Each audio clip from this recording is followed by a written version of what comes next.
సంక్రాంతి పండుగ తర్వాత మీ రైతు భరోసా మీ ఖాతాలలో పడుతుంది. విధి విధానాలకు సంబంధించి మంత్రివర్గ ఉపసంఘం వేసిన బట్టి విక్రమార్క గారు, పొంగులేటి శ్రీనివాసరెడ్డి గారు, తుమ్మల నాగేశ్వరరావు గారు ఇతర మంత్రుల చేత మంత్రివర్గ ఉపసంఘాన్ని విధి విధానాలను ఖరారు చేయడానికి వేసినాం.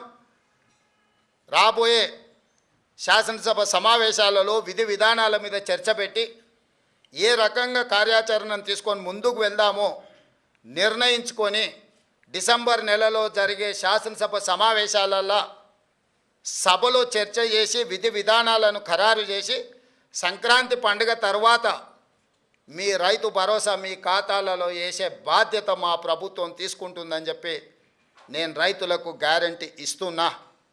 రైతు రుణమాఫీ చేస్తామన్నాం, చేసి చూపించినాం.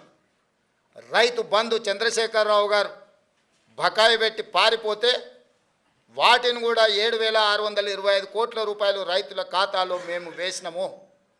ఇప్పుడు కూడా రైతులకు రైతు భరోసా అందించే బాధ్యత మా ప్రభుత్వం తీసుకుంటుంది.